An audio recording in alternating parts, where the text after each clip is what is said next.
L'État, ce sera en milieu de journal.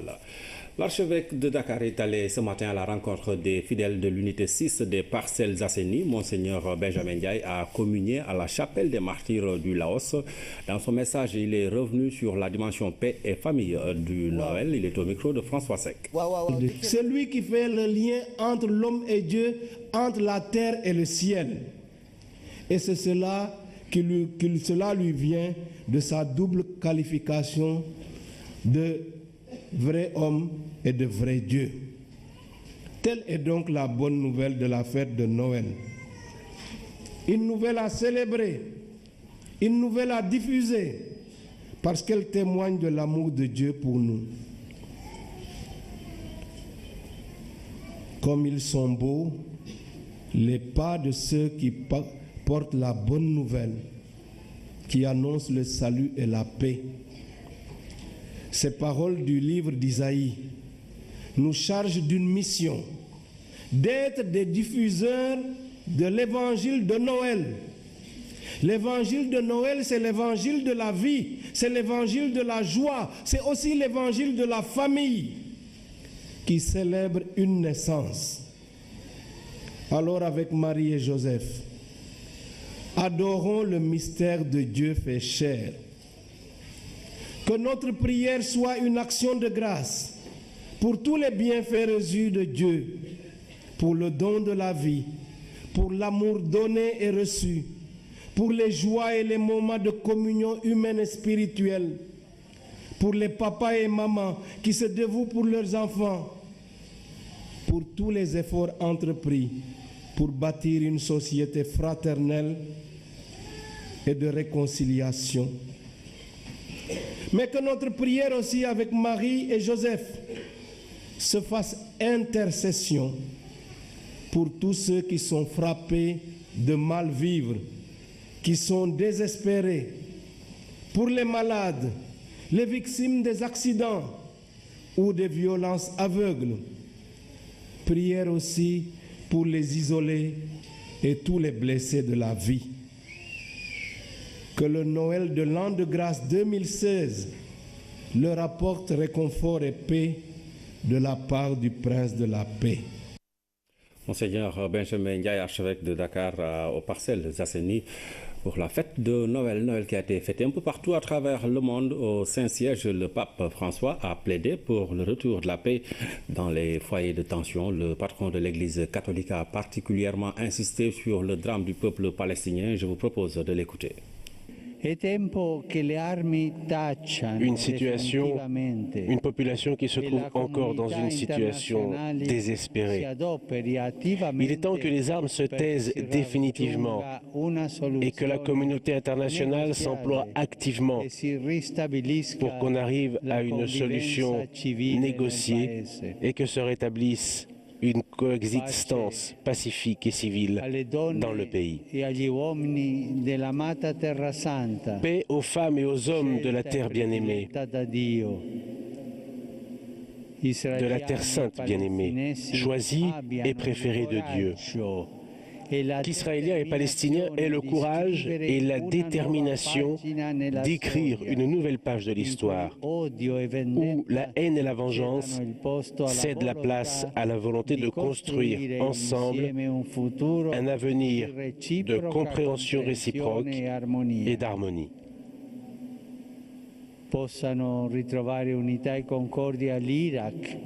Que puissent retrouver l'unité et la concorde l'Irak, la Libye, le Yémen, où les populations pâtissent de la guerre et d'atroces actions terroristes. Paix aux hommes et aux femmes des différentes régions de l'Afrique, particulièrement au Nigeria, où le terrorisme fondamentaliste exploite aussi les enfants pour perpétuer horreur et mort. Paix au Sud-Soudan et en République démocratique du Congo, pour que se guérissent les divisions et que toutes les personnes de bonne volonté mettent tout en œuvre pour entreprendre un chemin de développement et de partage, en préférant la culture du dialogue à la logique de l'affrontement. C'était le pape François dans sa bénédiction de Noël ce matin à Rome. Nous allons à présent l'État, ce sera en milieu de journal. L'archevêque de Dakar est allé ce matin à la rencontre des fidèles de l'unité 6 des Parcelles Assainies. Monseigneur Benjamin Ndiaye a communié à la chapelle des martyrs du Laos. Dans son message, il est revenu sur la dimension paix et famille du Noël. Il est au micro de François Seck. C'est lui qui fait le lien entre l'homme et Dieu, entre la terre et le ciel. Et c'est cela cela lui vient de sa double qualification de vrai homme et de vrai Dieu. Telle est donc la bonne nouvelle de la fête de Noël. Une nouvelle à célébrer, une nouvelle à diffuser, parce qu'elle témoigne de l'amour de Dieu pour nous.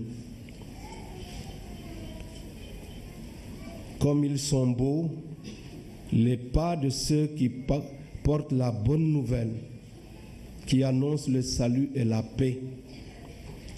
Ces paroles du livre d'Isaïe nous chargent d'une mission, d'être des diffuseurs de l'évangile de Noël. L'évangile de Noël, c'est l'évangile de la vie, c'est l'évangile de la joie, c'est aussi l'évangile de la famille qui célèbre une naissance. Alors avec Marie et Joseph, adorons le mystère de Dieu fait chair. Que notre prière soit une action de grâce pour tous les bienfaits reçus de Dieu, pour le don de la vie, pour l'amour donné et reçu, pour les joies et les moments de communion humaine. Paix aux femmes et aux hommes de la terre bien-aimée, de la terre sainte bien-aimée, choisie et préférée de Dieu.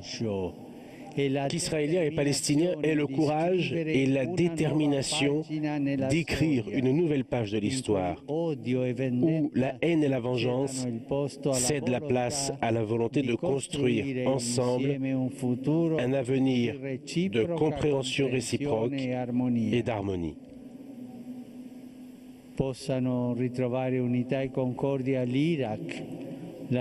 Que puissent retrouver l'unité et la concorde l'Irak, la Libye, le Yémen, où les populations pâtissent de la guerre et d'atroces actions terroristes.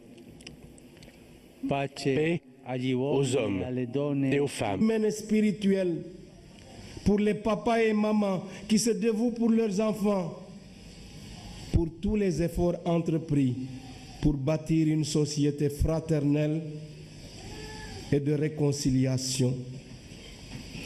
Mais que notre prière aussi avec Marie et Joseph se fasse intercession pour tous ceux qui sont frappés de mal vivre, qui sont désespérés, pour les malades, les victimes des accidents ou des violences aveugles. Prière aussi pour les isolés et tous les blessés de la vie. Que le Noël de l'an de grâce 2016 leur apporte réconfort et paix de la part du Prince de la paix. Monseigneur Benjamin Ndiaye, archevêque de Dakar, aux Parcelles Assainies, pour la fête de Noël qui a été fêtée un peu partout à travers le monde. Au Saint-Siège, le pape François a plaidé pour le retour de la paix dans les foyers de tension. Le patron de l'Église catholique a particulièrement insisté sur le drame du peuple palestinien. Je vous propose de l'écouter. Une population qui se trouve encore dans une situation désespérée. Il est temps que les armes se taisent définitivement et que la communauté internationale s'emploie activement pour qu'on arrive à une solution négociée et que se rétablisse une coexistence pacifique et civile dans le pays.